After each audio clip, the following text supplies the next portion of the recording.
Halo, apa kabar? Assalamualaikum warahmatullahi wabarakatuh. Saya Hirsun Arif, senang sekali bisa kembali menjumpai Anda semua.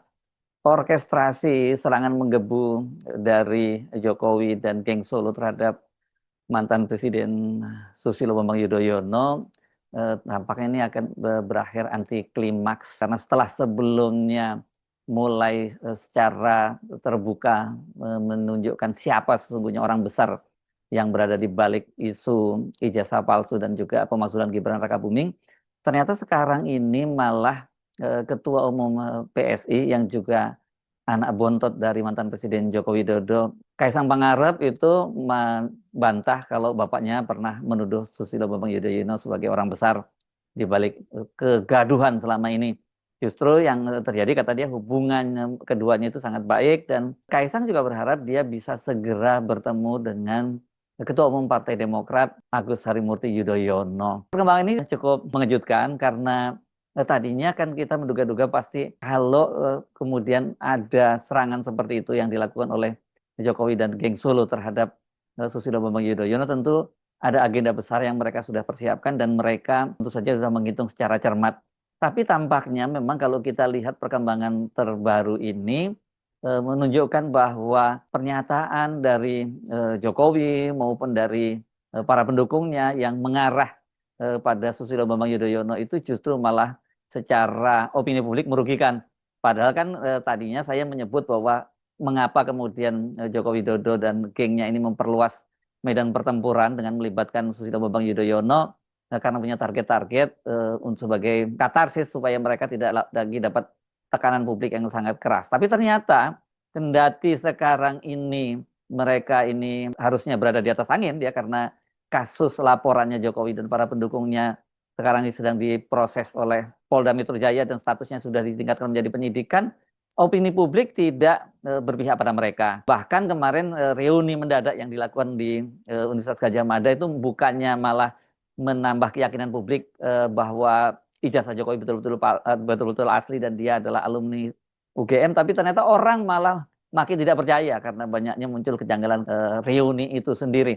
Nah, sekarang bagaimana dengan kasus ini ya, kasus soal pernyataan atau dugaan bahwa SBY berada di belakang huru-hara ijazah palsu dan juga pemakzulan ini. Secara kronologis kan yang pertama kali menyampaikan ini adalah relawan dari Joko Widodo yang sekarang jadi komisaris di Good ID, yakni Silver Permatutina yang dia menyatakan bahwa ada tokoh yang ingin memisahkan Prabowo dengan Gibran Rakabuming dengan target itu yakni menggantikan posisi Gibran Rakabuming sebagai wakil presiden dengan anaknya. Dan sebelumnya Jokowi itu juga menyatakan bahwa soal ini, soal ribut-ribut ijazah palsu dan pemakzulan ini, ya kata dia meyakini itu ada agenda besar. Kan Jokowi menyampaikan hari itu tanggal 19 Juli dan kemudian dipertegas lagi yang dia menyatakan bahwa ya agenda besar ini di backup oleh orang besar dan ketika ditanya siapa orang besar itu, dia menyatakan semua orang sudah tahu. Pada waktu itu saya masih menduga-duga ya kalau yang disebut orang besar itu tuh kemungkinan Megawati dan juga SBY karena dua-duanya ini kan orang besar sama-sama presiden, mantan presiden sama seperti Joko Widodo dan dua-duanya punya anak, yang satu Megawati punya seorang putri yang sekarang menjadi ketua DPR, Puan Maharani yang bisa ini masuk kriteria kandidat menggantikan kalau kemudian Gibran dimakzulkan sebagai wakil presiden. Yang kedua tentu saja adalah SBY sebagai mantan presiden 2 periode dan kemudian putranya sekarang ini juga sedang manggung di dunia politik menjadi Menko dan jadi spotlight dan ini juga berpeluang untuk menggantikan posisi Gibran kalau Gibran kemudian dimakzulkan.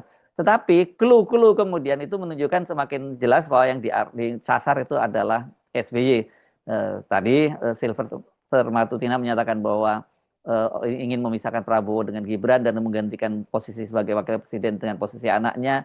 Dan kemudian yang paling jelas itu adalah pernyataan dari Sekretaris Jenderal Radi Bersatu, ya, Adi Darmawan ketika dalam perbincangan di Kompas, ketika ditanya siapa orang besar itu, dia kemudian memberikan clue bahwa orangnya itu bajunya biru seperti yang dia kenakan. Karena pada waktu dialog itu Adi Darmawan menggunakan kemeja biru. Ya kalau sudah mulai bermain warna ya, warna biru ini kan ini adalah identity color dari Partai Demokrat. dan kemudian anaknya orang besar, ya SBY masuk kriteria orang besar dan ingin menggantikan anaknya sebagai wakil presiden. Jadi semua memang ini tertuju kepada SBY. Nah inilah yang kemudian membuat Demokrat juga langsung mencak-mencak kan, dan AHY sendiri ketika dalam kunjungan di Lombok dia hanya berkomentar pendek kepada wartawan bahwa itu adalah fitnah besar. Sementara kemudian juru bicara Partai Demokrat Herzaki juga membantahnya dan dia juga mempertanyakan atas dasar apa kemudian Adi Darmawan itu menuduh bahwa Partai Demokrat itu berada di balik huru hara soal ijazah palsu Jokowi dan kemudian juga soal pemakzulan.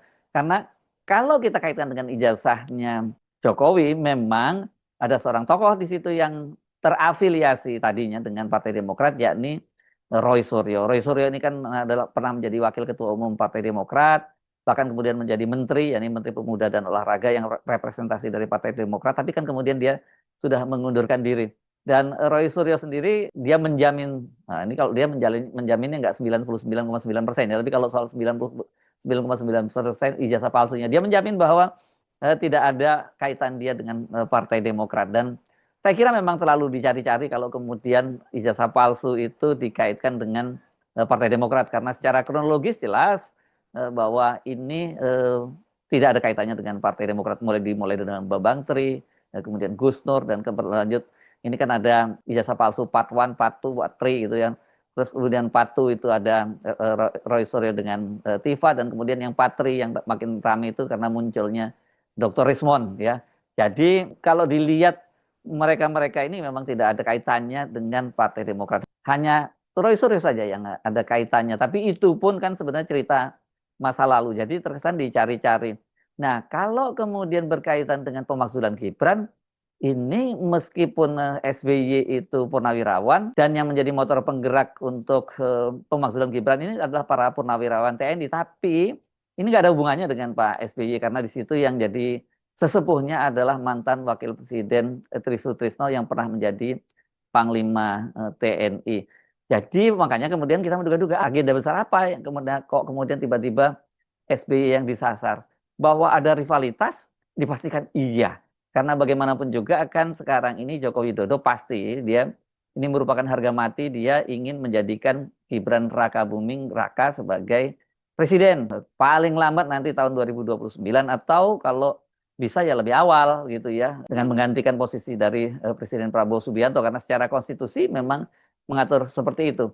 Tapi kalau kemudian dikaitkan dengan Pilpres 2029 tentu saja dia akan berhadapan dengan Agus Harimurti Yudhoyono yang sangat jelas ya juga sekarang sudah mulai di branding dengan sangat serius oleh Partai Demokrat, dan ya apalagi kalau targetnya itu bukan Pilpres 2029. Ya tapi sebenarnya itu sah-sah saja. Siapa saja boleh maju menuju Pilpres 2029. Cuma caranya ya konstitusional tidak gitu, etis tidak, bermoral tidak. Kalau kemudian menggunakan instrumen kekuasaan, kemudian juga membuat kalau ada undang-undang yang menghalangi diubah, dan kalau tidak ada undang-undangnya kemudian dibuat, ya itu namanya melanggar konstitusi. Itu yang terjadi pada Gibran Rakabuming Raka. Jadi mengapa kemudian sampai sekarang posisi dia sebagai wakil presiden itu terus dipersoalkan, karena memang sejak awal kan dia sudah mendapat stigma sebagai anak haram konstitusi. Jadi dalam konteks ini saya kira kemudian saya sebelumnya menyebut bahwa kenapa kemudian yang disasar oleh Jokowi dan gengnya itu adalah SBY, ya karena yang potensial itu. Dan kemudian di luar itu adalah soal kedekatan antara SBY dengan Prabowo Subianto. Dan ini tentu saja semacam tarik-menarik itu antara dua kepentingan Joko Widodo yang masih ingin terus mengendalikan Prabowo Subianto, sementara SBY jelas dia secara tersirat mengingatkan Prabowo agar jangan terus-menerus di bawah kendali atau di bawah bayang-bayang dari Joko Widodo, dengan mengingatkan bahwa itu jangan sampai terjadi matahari kembar. Jadi sebenarnya isyarat atau kritik dari SBY itu lebih ditujukan kepada Joko Widodo. Nah, jadi kalau toh kemudian ada kepentingan ingin supaya Prabowo lebih ditarik ke porosnya Jokowi, pasti juga ada. Sementara SBY juga ingin memberikan pengaruh yang besar supaya Prabowo tidak di bawah bayang-bayang atau kendali dari Jokowi, juga itu terjadi. Jadi dalam hal ini sebenarnya rivalitasnya di antara itu. Tapi kalau kemudian menyerang, nah ini yang kemudian jadi persoalan, karena Demokrat juga berencana kalau ini udah mengarah kepada fitnah akan dibawa ke ranah hukum. Dan lalu itu terjadi, saya kira semakin tidak menguntungkan citra dari Jokowi dan King Solo. Jadi sekarang ini makanya kemudian Kaisang Pangarep mencoba untuk memperbaiki situasinya dengan menyatakan bahwa hubungan antara Susilo Bambang Yudhoyono dan Joko Widodo itu berlangsung sangat baik. Begitu juga dengan hubungannya dengan Gibran. Hal yang sama juga dinyatakan oleh juru bicara Partai Demokrat Herzaki. Meskipun sebenarnya kita tahu lah ya, itu kan ada hal-hal yang bersifat protokoler, ada yang hal-hal bersifat diplomatis dan sebagainya. Memang benar pada waktu Pak SBY dirawat di rumah sakit itu Gibran Rakabuming juga sempat menjenguknya. Dan saya kira ya wajar kan dari ada sesepuh apalagi senior seorang presiden yang sedang sakit dan kemudian wakil presiden juga menjenguk, itu hal yang biasa saja. Jadi sesungguhnya ini adalah persoalan rivalitas biasa, tapi ketika kemudian dibuka ke publik dan itu langsung menyerang secara personal SBY, maka itu kemudian jadi persoalan. Dan tampaknya Kaisang menyadari bahwa hal itu tidak cukup menguntungkan, karena dan dia menyatakan bahwa bapaknya juga tidak pernah menuduh SBY. Benar, Pak Jokowi tidak pernah secara eksplisit menyatakan bahwa yang bermain di ijazah palsu dan juga kemudian pemakzulan itu adalah SBY. Tapi kan dia sempat memberikan clue sampai 2 kali. Yang pertama bahwa ada agenda besar, ini berkaitan dengan ijazah itu, dan kemudian dia menyatakan bahwa agenda besar itu di-backup oleh orang besar. Siapa orang itu? Ya dia menyebutnya sudah tahu. Jadi dari sini kita melihat bahwa Jokowi memang makin tertekan, kendati sampai saat ini polisi masih berpihak pada dia, terutama dalam kasus ijazah palsu. Nah, tetapi yang saya kira mereka mesti kalkulasi ulang itu bukan hanya dukungan di dalam negeri, tapi juga dukungan internasional. Di konten sebelumnya saya sudah membahas bahwa seorang senator di Partai Demokrat di Amerika, Ivan Padilla, sudah menyatakan kepada Forum Diaspora Indonesia bahwa dia akan ikut terus mengawal kasus ini, dan itu adalah menjadi policy dari Partai Demokrat dan pemerintahan Amerika Serikat untuk terus mengawal kasus-kasus pelanggaran hak asasi manusia yang dilakukan oleh pemerintahan yang otoriter. Tapi sayangnya kita itu sulit ya. Saya kira kalau kita mau menyebut pemerintahnya Pak Prabowo itu pemerintah otoriter, kan kita bisa melihat prakteknya sejauh ini tidak seperti itu. Tetapi bahwa kemudian masih ada anasir-anasir di dalam kekuasaan yang dikendalikan oleh mantan Presiden Jokowi yang itu bersifat otoriter karena menggunakan instrumen hukum untuk melibas lawan-lawan politiknya, yaitu sangat terlihat, yakni dalam kasus divonisnya Thomas Lembong, orang dekat dari Anies Baswedan, ini yang dianggap jadi musuh bebuyutan dari Joko Widodo, dan kemudian divonisnya juga 3,5 tahun Sekjen Partai Demokrasi Indonesia Perjuangan Hasto Kristianto.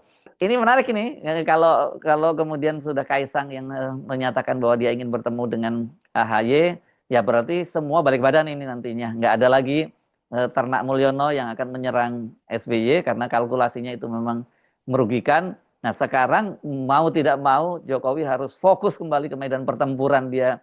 Sesungguhnya pertempuran yang sangat berat, dia sendiri kayaknya tidak terlalu yakin bisa memenangkan, yakni persoalan ijazah palsu dan juga soal pemakzulan. Karena proses pemakzulan terus berjalan, sementara ijazah palsu ini kendati nanti akan ada korban-korban baru yang divonis oleh hakim karena kasusnya sudah ditingkatkan menjadi penyidikan, tapi dipastikan itu juga tidak akan membuat orang jera untuk terus mempersoalkan ijazah Joko Widodo selama dia tidak menunjukkan ijazah aslinya kepada publik dan diuji secara independen oleh publik juga. Kalau masih menggunakan instrumen-instrumen negara, dalam hal ini misalnya polisi, bahkan nanti juga di pengadilan, publik tidak akan percaya. Saya Arif, sampai jumpa lagi. Wassalamualaikum warahmatullahi wabarakatuh.